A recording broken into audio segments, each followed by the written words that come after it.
സ്വധർമ്മം ചെയ്യേണ്ട എൻ്റെ കാരണമാണ് ഇന്നലെ പറഞ്ഞത്. പരധർമ്മം എന്ന് പറഞ്ഞാൽ പലരും വിചാരിക്കത്തെ മറ്റൊരു ധർമ്മം എന്നാണ്.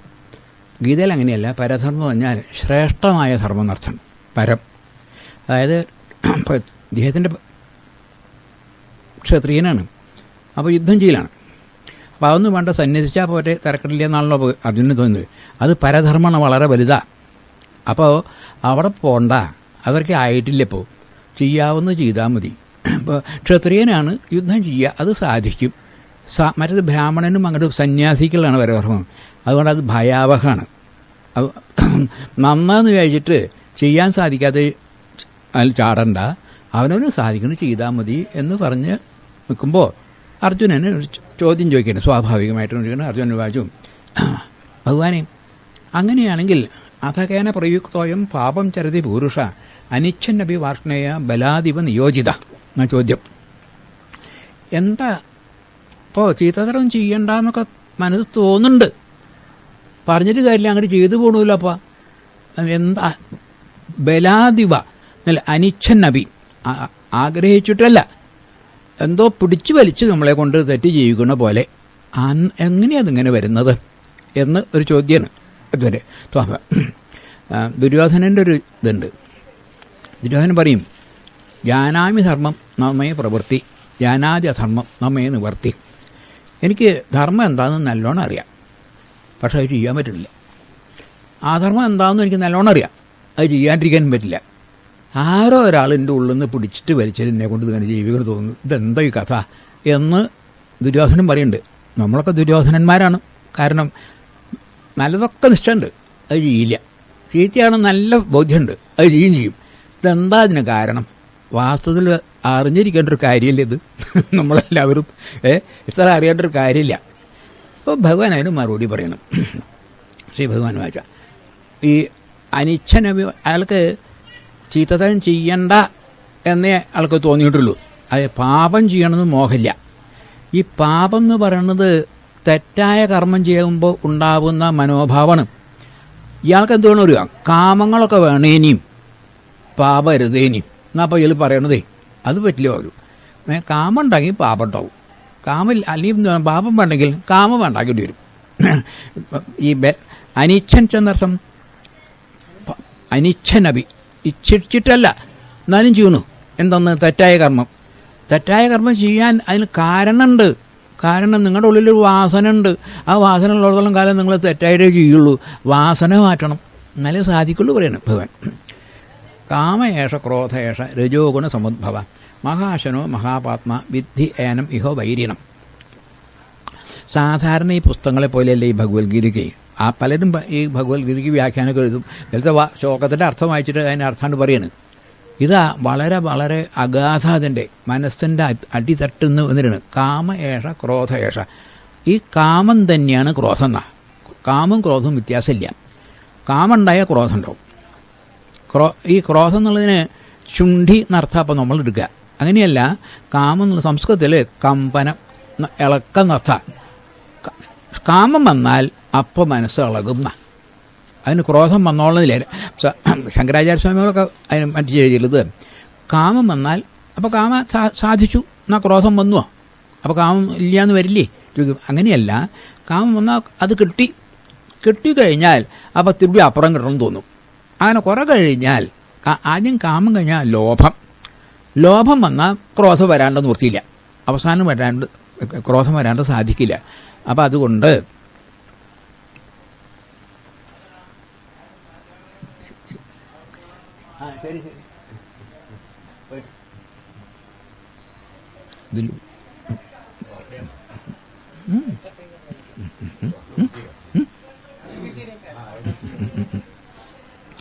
അപ്പോൾ ഇവിടെ കാമയേഷ ക്രോധയേഷ രജോഗുണ സമുദ്ഭവം. രജസ് എന്ന് പറഞ്ഞാൽ പൊടി എന്നൊരർത്ഥമുണ്ട്. അതെപ്പോഴും ഇളകൂലോ, അതാണ് രജോഗുണം. മനസ്സ് ഇങ്ങനെ ഇളകുക, വെറുതെ ഇരിക്കില്ല. അപ്പോൾ അതാണ് രജോഗുണക്കാരന്. മറ്റേ ആൾക്ക് തമോ ഗുണക്കാരൻ ഉറങ്ങുന്നു. സത്വഗുണക്കാരൻ അങ്ങനെയല്ല, ഇളക്കല്ല, സ്ഥിരമാണ്. അതാണ് സത്വഗുണം. അപ്പോൾ രജോ മഹാശനോ മഹാപാത്മ വിദ്ധി ഏന ഇഹ വൈരിണം. അതായത് മഹാശനനാണ്. എത്ര തിന്നാലും കാമം എത്രയായാലും മതിയാവില്ല. പെരുവയറെന്നാണ് മഹാശന് എന്നുള്ള അർത്ഥം. എന്തായി പെരുവയറൻ? ഏതുപോലെയാണെന്ന് വെച്ചാൽ അപ്പോൾ അഗ്നി കെടുത്തണം എന്ന് വിചാരിച്ചിട്ട് വിറക് അങ്ങനെ അലിക്കിട്ട് കൊടുക്കുക. അത് ഇരട്ടി കത്തുള്ളൂ, ഒരിക്കലും അതിന് മതിയാവില്ല. വിറക് മതിയായിട്ട് അഗ്നിക്ക് സന്തോഷമായി. അങ്ങനെ ഇല്ല, അങ്ങനെ ഇട്ടാൽ എത്ര ഇട്ടാലും അത് കത്തിക്കുക. അപ്പം ഇനി എവിടെ വിറക് എന്ന് അന്വേഷിച്ചു കൊടുക്കും. ആര്? അഗ്നി. മഹാശനോ മഹാപാത്മ, വളരെ പാപം ചെയ്യുന്നോളൂ. പാപവും പുണ്യത്തിൻ്റെ അർത്ഥം എന്താണെന്നുള്ള പലർക്കും ഒരു ധാരണ ഉണ്ട്. ഈ കർമ്മമാണ് പാപം, കർമ്മമാണ് പുണ്യം എന്നാണ്. ഗീതയിൽ അങ്ങനെയല്ല, അല്ല നമ്മുടെ ശാസ്ത്രത്തിലും അങ്ങനെയില്ല. ഒരു കാര്യം ചെയ്തിട്ട് ആ കാര്യം അങ്ങനെ ചെയ്യേണ്ടിയിരുന്നില്ല എന്ന് തോന്നുമ്പോൾ മനസ്സിലുണ്ടാവുന്ന വേദനയുടെ പേരാണ് പാപം, അല്ലാതെ കർമ്മമല്ല. അപ്പോൾ ഞാൻ ഒരാളെ ശകാരിച്ചു, എന്തോ തെറ്റ് ചെയ്തു പറഞ്ഞിട്ട് ശകാരിച്ച് കുറച്ച് കഴിഞ്ഞ് നോക്കുമ്പോൾ അയാളല്ല ചെയ്തത്, മറ്റൊരാളാണെന്ന് ബോധ്യം വന്നാൽ അപ്പം എനിക്കൊരു വിഷമം വരുന്നില്ലേ? അതാ പാപം, അല്ലാണ്ട് കർമ്മമല്ല. കർമ്മത്തിന് പാപമില്ല, അതുമാതിരി പുണ്യമാണ്. ഞാനൊരു കാര്യം ചെയ്തു, അത് അങ്ങനെ തന്നെയാണ് ചെയ്യേണ്ടത് എന്ന് നമുക്ക് ബോധ്യം വന്നാൽ പുണ്യായി. നമ്മൾ വിചാരിച്ചുള്ളത് പാപം എന്ന് പറഞ്ഞാൽ ആ ഒരാളെ തല്ലിയ പാപമെന്നാണ്. തല്ലലല്ല, തല്ലിയാൽ അതുകൊണ്ട് നല്ലതിനായ. ഇപ്പോൾ അധ്യാപകൻ കുട്ടിയെ തല്ലുന്നത് പുണ്യാണ്, പാപമല്ല. അതാ വ്യത്യാസം. അച്ഛൻ മകനെ ശാസിക്കുന്നത് പാപമല്ല, പുണ്യാണ്. നീ എന്താ വെച്ചാൽ കാണിച്ചോ എന്ന് പറഞ്ഞാൽ അപ്പോഴാണ് അയാൾ പാപം ചെയ്യണം.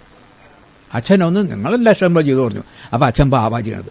അച്ഛൻ്റെ ചുമതല അവനെ നേരെ നടത്തേണ്ടതാണ്. ഈ ഭാഷ അറിയാത്തതുകൊണ്ട് പലരും പാപം എന്ന് പറഞ്ഞാൽ ആ കർമ്മത്തിനെയാണ്. കർമ്മമായിട്ട് യാതൊരു ബന്ധവുമില്ല. മനസ്സാണ് പാപത്തിനെയും പുണ്യത്തിനെയും ഉണ്ടാക്കുന്നത്. ആ മനസ്സ് എങ്ങനെ നമുക്ക് സാധിച്ചോ? അപ്പോൾ നല്ല കാര്യം ചെയ്തു പറഞ്ഞാൽ ഞാൻ ഒരുത്തനെ ശിക്ഷിച്ചു, അന്നേരം അവൻ നന്നായി വെച്ചാൽ ഞാൻ പുണ്യം ചെയ്തു എന്നല്ലേ നമുക്ക് തോന്നുക. ഈ പുണ്യം ഉണ്ടല്ലോ, കാമയേഷ്കോശ മഹാശനോ മഹാപാത്മ വിദ്ധി ഏന ഇഹ വൈര്യണം. ഇവനെ നീയെ വൈരിയാണെന്ന് അറിയണം. ഇപ്പം നമ്മൾ കാമത്തിനെ വൈരിയായിട്ടല്ല വിചാരിക്കുന്നത്, സ്നേഹിതനായിട്ടാണ്. കാരണം പല പല ആഗ്രഹങ്ങളുണ്ട്. നല്ല ആളൊക്കെ മെക്കാമനാണ്, ആൾക്ക് പല പല പല മോഹങ്ങളൊക്കെ ഉണ്ട്. എന്താണ് ഇന്ത്യയുടെ പ്രസിഡന്റ് തന്നെ ആക്കിക്കൊള്ളാവുന്ന മോഹം എന്ന് പറഞ്ഞു.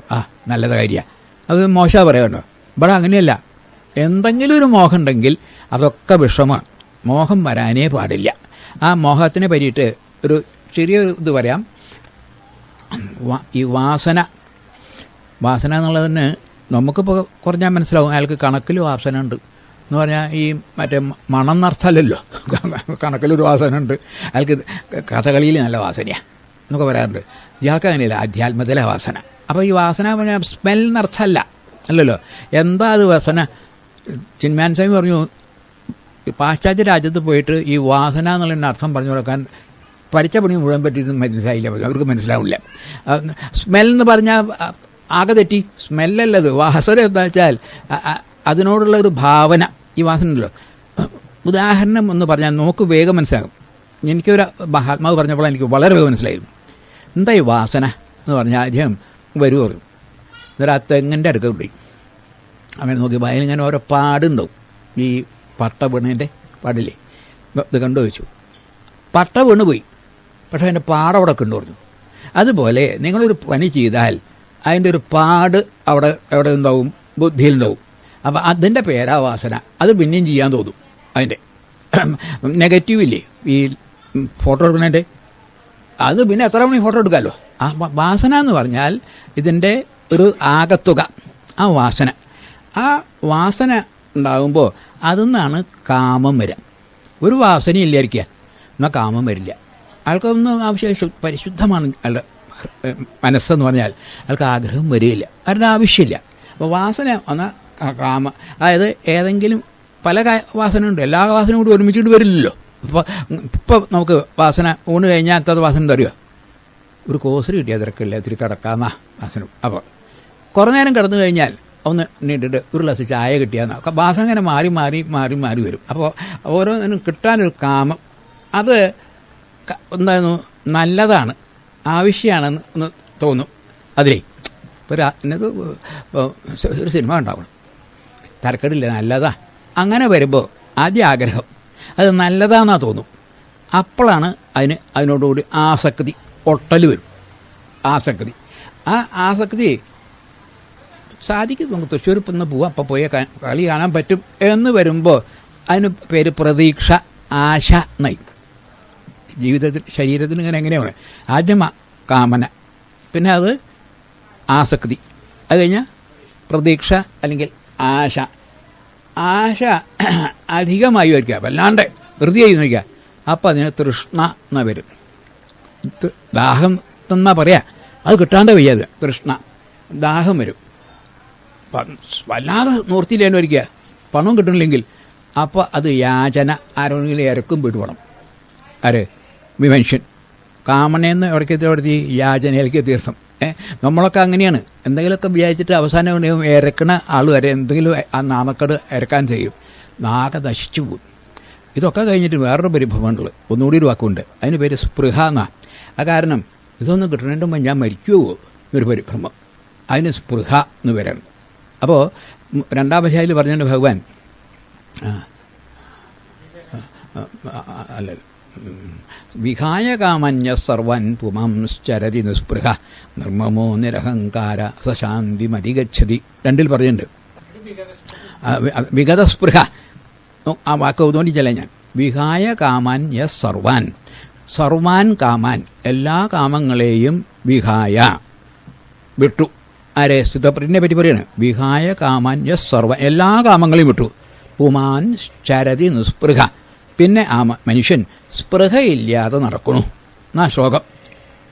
ചോദ്യം വരേണ്ടതാണ്, എങ്ങനെ? അറിവില്ലാത്തവർക്ക്, അറിയുള്ള ആൾക്ക് മനസ്സിലാവും. ആദ്യം പറഞ്ഞുവല്ലോ എല്ലാ കാമങ്ങളും വിട്ടു എന്ന് പറഞ്ഞുവല്ലോ, പിന്നെന്താ സ്പൃഹ? ഒരാഗ്രഹം. അതോ എല്ലാ കാമങ്ങളും വിട്ടാലും ജീവിച്ചിരിക്കണം എന്നുള്ള ആഗ്രഹം വിടില്ലാക്ക്, അതും പോയി നടത്താം. വിഹായ കാമന്യ സർവാൻ പുമാൻ ശരതി നിസ്പൃഹ. അതെന്താ കാരണം? നിർമ്മമോ നിരഹങ്കാര. ഈ നിർമ്മമനായി ആഗ്രഹങ്ങളൊന്നും ഇല്ലാണ്ടേ മഹാത്മാവണം, യാതൊരാഗ്രഹമില്ല. എന്നാലും നിർമ്മമഹോ നിരഹങ്ക, ഞാൻ മരിക്കണം എന്ന് ആർക്കും മോഹമില്ല, ജീവിച്ചിരിക്കണം എന്ന് തന്നെയാണ് മോഹം. മാത്രമല്ല മരിച്ചാലും എൻ്റെ ഒരു കല്ലെങ്കിലും ഒരു വാക്കുന്നുണ്ടായിട്ട് ഇതാ അന്നത്തെ ആളുടെ കല്ലാന്ന് വെച്ചിട്ട് ജീവിച്ചിരിക്കുമ്പോൾ തന്നെ ദ്വൈരകടാണ്, അത് മരിച്ചാലും വിടില്ല വെച്ചിട്ട് ഒരു കല്ലും കൊണ്ടുവച്ചിട്ട് മരിച്ചാൽ ആ ജീവിതാശം നിൽക്കണു. അതിനാണല്ലോ ഈ മോണ്യുമെൻറ്റ്സ് ഉണ്ടാക്കണത്.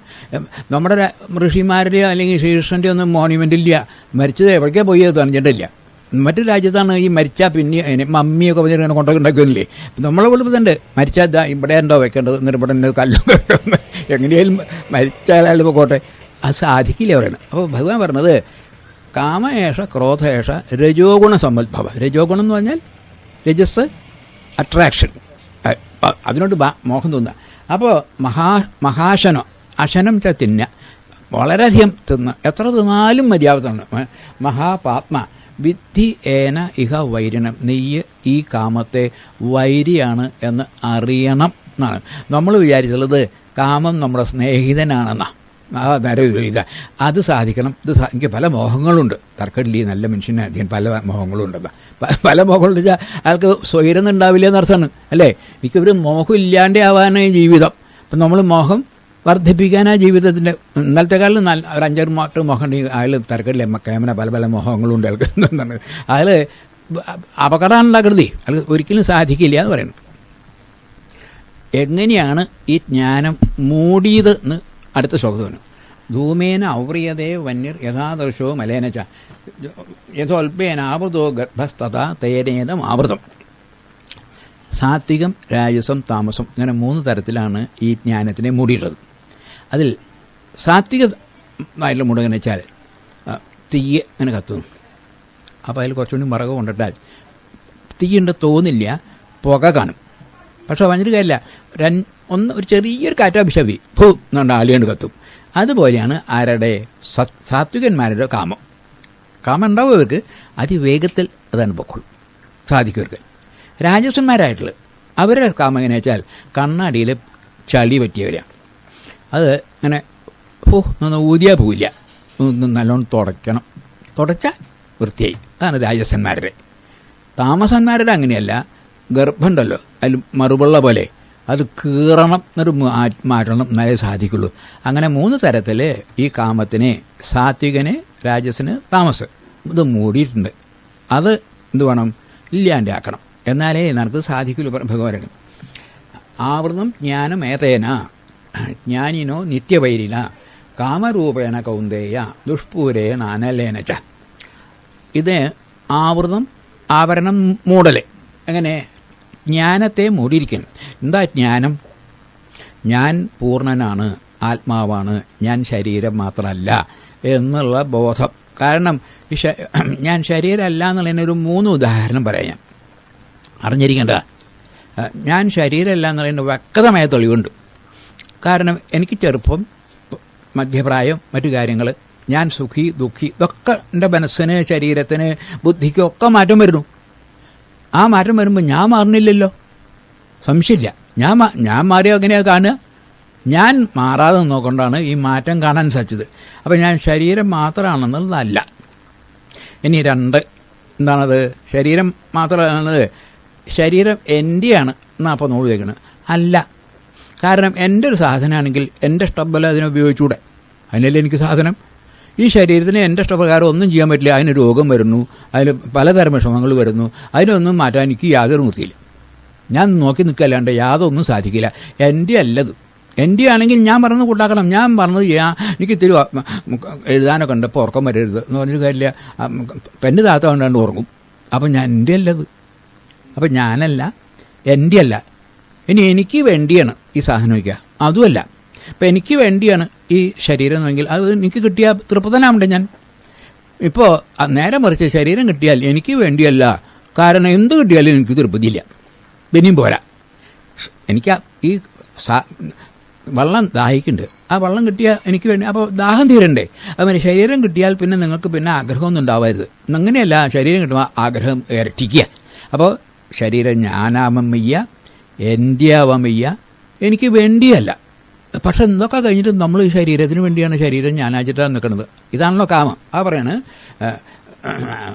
ആവൃതം ജ്ഞാനമേതേന ജ്ഞാനിനോ ജ്ഞാനിയുടെ നിത്യവൈരിയാണ്. ജ്ഞാനം എന്ന് പറഞ്ഞാൽ തന്നെ പൂർണ്ണത, നിരപേക്ഷത, സത്യം, ജ്ഞാനം, അനന്തം, ബ്രഹ്മ, അതൊക്കെയാണ്. അതൊക്കെ മറന്നിട്ട് ഞാൻ പരിമിതമായ ഒരാളാണ്, ഞാൻ ഇന്ന ദിക്കിലെത്തിയാണ്, പലതരം ഭാവനകളൊക്കെ വെച്ചിട്ടാണ് നോക്കുന്നത്. എന്താണ്? കാമരൂപേണ കൗന്ദേയ ദുഷ്പൂരേണ അനലേന ച. അവിടെ ദുഷ്പൂരേണ ച എത്ര നിറച്ചാലും നിറയാത്തത്. ഇപ്പോൾ ഓട്ടക്കാലത്തിൽ വെള്ളം കൊണ്ടൊഴിച്ചാൽ എന്താ കാര്യം? എത്ര ഒഴിച്ചാലും അങ്ങ് അവിടെ പോവും അല്ലേ? അതുപോലെ അനലേന, അനലം എന്നുള്ളതിന് അലം ച മതി, അനലം ച കിട്ടിയത് പോരാ. അതാണ് ഈ മുമ്പ് പറഞ്ഞ വറകിൻ്റെ കഥ. എത്ര ഇട്ടാലും തീയിന് പോരാ, എത്ര പിന്നീട്. അപ്പം അതുകൊണ്ട് കാമം, ക്രോധം ഉണ്ടല്ലോ, ഈ കാര്യങ്ങൾ നമുക്ക് അതില്ലാതെയാക്കാൻ സാധിക്കും. വാസന ചുരുക്കിയാൽ മതി. പുതിയ നമ്മളിപ്പോൾ വാസന ഉണ്ടാക്കുക. ആ വാസനകളെ ചുരുക്കണമെങ്കിൽ രണ്ടും ഉണ്ടാക്കിയ ആൾക്കാരെ ഇല്ലാണ്ടാക്കാമല്ലോ. ആഗ്രഹങ്ങൾ ഇങ്ങനെ വർദ്ധിപ്പിച്ചാൽ അതിങ്ങനെ കൂടി വന്നിട്ട് എന്നും സ്വൈരണ്ടാവില്ല. നേരെ മറിച്ച് എന്തിനാ അപ്പോൾ അതിൻ്റെ ആവശ്യം, ഇതിൻ്റെ ആവശ്യം നമ്മൾ ചോദിച്ചാൽ ബുദ്ധി പറയും അത്ര ആവശ്യമൊന്നുമില്ല, ഇതിൻ്റെ ഇപ്പോൾ കാര്യമില്ല എന്നൊക്കെ പറഞ്ഞു തരുമ്പോൾ നമ്മളത് കൂട്ടാക്കിയാൽ മതി. നമ്മളത് കൂട്ടാക്കുന്നില്ല, ബുദ്ധി പറഞ്ഞു കൂട്ടാക്കില്ല, മനസ്സ് പറഞ്ഞു കൂട്ടാക്കുക. അപ്പോഴായി അബദ്ധം വരുന്നത്. അത് അരുത് എന്ന് പറയുമ്പോൾ ഇന്ദ്രിയാണി മനോബുദ്ധി അസ്യാധിഷ്ഠാനമുച്ചതേ ഏതർ വിമോഹത്തേഷ ജ്ഞാനമാവർത്തിയ ദേഹിനാം. എവിടെയാ ഈ കാമം ഇരിക്കുന്നത് എന്ന് പറയുന്നത്? 4 സ്ഥലമുണ്ട്. ഇന്ദ്രിയങ്ങൾ, മനസ്സ്, ബുദ്ധി. അവിടെയാണ് ആരിയിരിക്കുന്നത്? കാമം. ഇപ്പോൾ ആദ്യം ഒരു സാധനം കാണണമെങ്കിൽ കണ്ണടച്ച ആൾക്ക് ഒരു സാധനത്തിൽ കാണാൻ മോഹം ഉണ്ടാവില്ല. കണ്ണ് തുറന്നാൽ ആദ്യം വരുന്നത് ഇന്ദ്രിയങ്ങളാണ്. ഇന്ദ്രിയങ്ങൾ സഹായിക്കഴിഞ്ഞാൽ ഒരു സാധനവും സാധിക്കില്ല. ആദ്യം കണ്ടു, അല്ലെങ്കിൽ കേട്ടു, മണത്തു, ഇന്ദ്രിയാണ്. അപ്പോൾ അത് കഴിഞ്ഞാൽ ഇന്ദ്രിയങ്ങൾ മാത്രം വിചാരിച്ചാൽ സാധിക്കില്ല. ഇങ്ങനെ കണ്ടാലും മനസ്സ് ആ ഇന്ദ്രിയം കൊണ്ട് സഹകരിച്ചില്ലായിരിക്കുക. അപ്പോൾ നമ്മളിങ്ങനെ പോണ സമയത്ത് ആരെങ്കിലും ഇങ്ങനെ പോയി, നമ്മൾ വേറെ എന്തോ ആലോചിച്ചിരിക്കുകയാണെങ്കിൽ ആ ആൾ പോയത് അറിയില്ല. കണ്ണ് കണ്ടു, പക്ഷെ ആളെ അറിയില്ല. കാരണം മനസ്സ് സഹകരിച്ചില്ല. അപ്പോൾ ഇന്ദ്രിയങ്ങൾ മാത്രം പോരാ, മനസ്സും സഹകരിക്കണം. എന്നാൽ എന്തായി? കുറേ കൂടി മനസ്സിലായി. പക്ഷെ മനസ്സ് സഹകരിച്ചാലും പോരാ, ബുദ്ധി വേണം. കാരണം ഇന്ന ആളാണ്, ഇന്ന കാര്യങ്ങളൊക്കെ ബുദ്ധി പറഞ്ഞു തരണം. ആരോ ഒരാളെ കാണാണ്ട് ആരാന്ന് ബുദ്ധിയോട് ചോദിക്കും, അത് നമ്മുടെ സ്നേഹിതനാ എന്നൊക്കെ പറഞ്ഞു തരുന്ന ആരാ? ബുദ്ധിയാ. അപ്പോൾ ബുദ്ധി വേണം. അപ്പോൾ ഇന്ദ്രിയങ്ങൾ വേണം, മനസ്സ് വേണം, ബുദ്ധി വേണം. ആ ബുദ്ധി വരെ എന്താ സാപേക്ഷണം. ഇന്ദ്രിയങ്ങൾക്ക് മനസ്സ് വേണം, മനസ്സിന് ബുദ്ധി വേണം, ബുദ്ധിക്ക് മനസ്സും ഇന്ദ്രിയങ്ങളും വേണം, സാധിക്കുള്ളൂ. എന്നാലും ആവില്ല. ഇതൊന്നും അല്ലാണ്ട് നിരപേക്ഷ ഒരാളുണ്ട്, അതാണ് നമ്മുടെ ഉള്ളിലുള്ള ബോധം. ആ ബോധമാണ് ഈ ബുദ്ധിക്ക് പറഞ്ഞു കൊടുക്കുന്നത്. ബോധം ഉണ്ടെങ്കിൽ ഇതൊക്കെ ഉണ്ട്, ബോധം ഇല്ലെങ്കില്ല. ആ ബോധം ഇന്നൊക്കെ വിട്ടുതരും. അപ്പോൾ ഇന്ദ്രിയാണി മനോബുദ്ധി ഏതൊരു വിമോഹത്യേഷ, ഇവനെ മോഹിപ്പിക്കുന്നത് മുഴുവനും ഈ ഇന്ദ്രിയങ്ങളും മനസ്സും ബുദ്ധിയാണ്.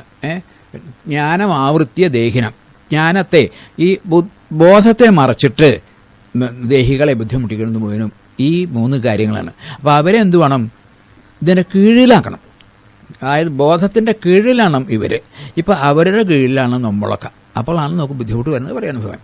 തസ്മാൽ ത്വം ഇന്ദ്രിയാണ്യാദോ നിയമ്യ ഭരതഋഷഭ പാത്മാനം പ്രജഹിഹ്യനം ജ്ഞാനവിജ്ഞാനനാശനം.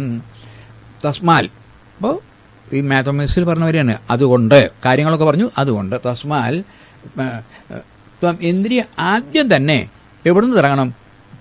ഒരു 4 കോട്ട വാതിലുണ്ട്, മടുക്ക് ഉണ്ട്. ശത്രു വരികയാണ്. ആദ്യത്തെ വാതിലിൻ്റെ അവിടെ തന്നെ എതിർത്ത് അവനെ പുറത്തേക്കാക്കണം. അഥവാ പറ്റാഞ്ഞാലേ വന്നാൽ 2ാമത്തേന് വിട്ടു, അത് കഴിഞ്ഞിട്ട് അവൻ്റെ 3ാമത്തിനുണ്ടു. അല്ലേ? 3 കോട്ടയും തീർന്നു കഴിഞ്ഞാൽ പിന്നെ ശത്രു പിടിച്ചത് തന്നെ നമ്മളെ. ഇപ്പം നമ്മളിപ്പോൾ ശത്രു പിടിച്ചിരിക്കുകയാണ്. ഇന്ദ്രിയങ്ങളുടെ കോട്ടയെ തന്നെ നമ്മൾ പൊളിഞ്ഞു. മനസ്സിൻ്റെ പറയും വേണ്ട, ബുദ്ധിയും പൊളിഞ്ഞു. അതല്ല, ഇന്ദ്രിയങ്ങളോട് പിടിച്ചാൽ ഇന്ദ്രിയങ്ങളെ സംയമനം ചെയ്യണം. ഇന്നലെ പ്രത്യേകിച്ച് പറഞ്ഞു, സംയമനം ചെയ്യുന്നതും നിഗ്രഹിക്കുന്നതും തമ്മിൽ വ്യത്യാസമുണ്ട്. സംയമനം ചെയ്യിച്ചാൽ അതിനെ വേണ്ട മാതിരി ഉപയോഗിക്കുക. നിഗ്രഹിക്കുക വെച്ചാൽ അതിനെ കൊല്ലാൻ ശ്രമിക്കുക. ഇന്ദ്രിയങ്ങളെ കൊന്നിട്ട് കാര്യമില്ല. കണ്ണ് കാണുന്നുണ്ട്, ഉപദ്രവം, കണ്ണിന് കുത്തി പിടിച്ചാൽ കാര്യം? അപ്പോൾ വേറൊന്ന് കാണും, കണ്ണില്ലാണ്ട് തന്നെ കാണും. അപ്പോൾ അതല്ല, നിഗ്രഹമല്ല ആവശ്യം, സംയമനമാണ്. അതൊക്കെ സാധിച്ചാൽ സാധിക്കുമാണ്. ഇന്ദ്രിയാണി പരാന്യാഹു ഇന്ദ്രിയേഭ്യ പരം മനസ്സസ്തു പരാബുദ്ധി യോ ബുദ്ധേ പരതസ്തുത. അതിൻ്റെ സ്റ്റേജ് കാണിക്കണേ. ഇന്ദ്രിയങ്ങൾ വളരെ ശക്തിയുള്ള പറഞ്ഞു. അതിലും ശക്തിയുണ്ട് മനസ്സിന്, അതിലും അധികം ശക്തിയുണ്ട് ബുദ്ധിക്ക്, അതിലും അധികം നല്ല മുഴുവൻ ശക്തിയും ബോധത്തിനാണ്. അതിന് അങ്ങോട്ട് പോകണം എന്നാലേ സാധിക്കുള്ളൂ. അതുകൊണ്ട് എന്ത് വേണം? ഏവം ബുദ്ധേ പരം ബുദ്ധ സംസ്തഭ്യാത്മാനമാത്മന ജഹി ശത്രും മഹാബാഹോ കാമരൂപം ദുരാസതം. ദുരാസതം എന്നൊരു വാക്കുണ്ട്. അതായത് ഇതിനെ ഒതുക്കൽ എളുപ്പമല്ല എന്നാ. എന്താ വാക്കിനർത്ഥം? എളുപ്പമല്ല വെച്ചാൽ വേണമെങ്കിൽ ശ്രമിച്ചാൽ പറ്റും എന്നർത്ഥം. ഇന്ദ്രിയങ്ങളെ ഒതുക്കാൻ പറ്റില്ല എന്ന് പറഞ്ഞാൽ പിന്നെ പണിയെടുത്തൊരു കാര്യമില്ല, വെറുതെ ബുദ്ധിമുട്ടൊരു കാര്യമില്ല. എത്ര നല്ല വാക്കാ ഭഗവാൻ ഉപയോഗിക്കുന്ന. ദുരാസതം, പ്രയാസമുണ്ട് എന്നേ ഉള്ളൂ. പ്രയാസപ്പെട്ടാൽ സാധിക്കും. ഇന്ദ്രിയങ്ങളെയും മനസ്സിനെയും ബുദ്ധിയൊക്കെ വേണമെങ്കിൽ സാധിക്കും. അതുകൊണ്ട് നിങ്ങൾ എന്ത് വേണം? അപ്പോൾ ജഹി എന്ന വാക്ക്, നീ ഇന്ദ്രിയങ്ങളെ ജയിക്കുക എന്നല്ല ഭഗവാൻ പറഞ്ഞേ. ഇപ്പോൾ നമ്മൾ ജയിച്ചു വരിക്കുക യുദ്ധത്തിലെ, ശത്രു തോറ്റു, കുറച്ച് കഴിഞ്ഞാൽ അവൻ ആദ്യം കുറേ കൂടി ശക്തിയൊക്കെ ഉണ്ടായിട്ട് പിന്നെ അതിന് യുദ്ധം വരും. അപ്പോൾ ഈ ഇന്ദ്രിയങ്ങളെ ജയിച്ചാൽ പോരാ, ഇന്ദ്രിയങ്ങളെ എന്ത് വേണം? കൊല്ലന് വേണം. ഇന്ദ്രിയങ്ങൾക്ക് ഒന്നും സാധിക്കാത്ത മട്ടിൽ. കാരണം ബോധത്തിൻ്റെ മുമ്പിൽ ഇന്ദ്രിയങ്ങൾക്ക് ആവശ്യമുണ്ട്. അതിന് നമ്മൾ കളയണമെന്ന് പറയുന്നില്ല, ബോധത്തിൻ്റെ കീഴിലാകും. ബോധത്തിൻ്റെ കീഴിലാണെങ്കിൽ ഇന്ദ്രിയങ്ങളൊക്കെ വളരെ ഉപകാരം. നേരെ മറിച്ച് ഈ ഇന്ദ്രിയങ്ങൾക്കും മനസ്സിനും ബുദ്ധിക്കും കീഴിലാണ് അഹം എന്ന് വന്നാൽ വളരെ വിഷമം വരും. അതുകൊണ്ട് കാമവിജയമാണ് ഇവിടെ ആവശ്യം. എന്നോട് പലപ്പോഴും എൻ്റെ തന്നെ ബന്ധുക്കൾ തന്നെ ചോദിക്കാറുണ്ട്, എന്താ ഈ ഋഷിമാരൊക്കെ ഇങ്ങനെ ശുണ്ടി വരുന്നവരൊക്കെ? അതുമാതിരി ചിലരൊക്കെ സ്ത്രീകൾ വിശ്വാമിത്രൻ്റെ കണ്ട് മേനകയെ പോയി കണ്ടോ, ഇതെന്താ അതിങ്ങനെ കാണിക്കുന്നത്?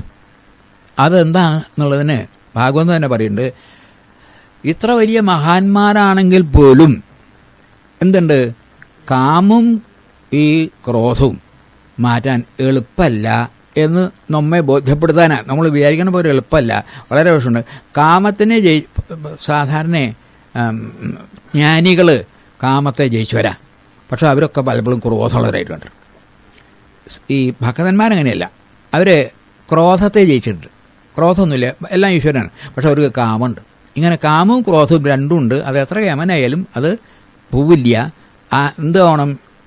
ഇതിനെല്ലാം അപ്പുറത്തുള്ള ആ പരതസ്സാദ് ഒരാളുണ്ടല്ലോ, അതിനെ അറിഞ്ഞാൽ മാത്രമേ സാധിക്കുള്ളൂ. അങ്ങനെ വന്നാൽ നിനക്ക് എന്ത് സാധിക്കും? ഇപ്പം നീ ചോദിച്ചത് എന്താ അങ്ങനെ പാപം ചെയ്യാൻ കാരണം എന്നല്ലേ?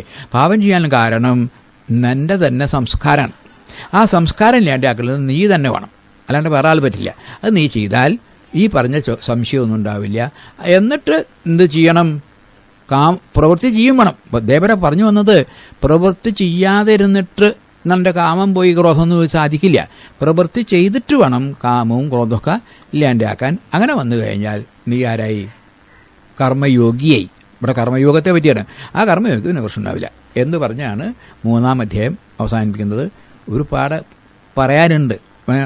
പെട്ടെന്ന് ഇങ്ങനെ ആയാൽ പോരാ. ശരിക്ക് ഒരു ക്ലാസ് പോലെ ഇരുന്ന് ഓരോ ഭാഗം വായിച്ച് പഠിപ്പിച്ചാലേ സാധിക്കുള്ളൂ. ഏതായാലും ഈ ഭഗവത്ഗീത ദേവരെ കേട്ടോന്ന് മനസ്സിലാവും. എന്തെങ്കിലും കഥ പറയല്ല, പരമമായ ശാസ്ത്രമാണ് എന്ന് പറഞ്ഞ് ഇപ്പോൾ ഇവിടെ അവസാനിക്കുന്നു. ഇനി അടുത്ത കർമ്മ ജ്ഞാന സന്യാസ യോഗമാണ് 4. അത് അടുത്ത ക്ലാസ്സിൽ പറയാം.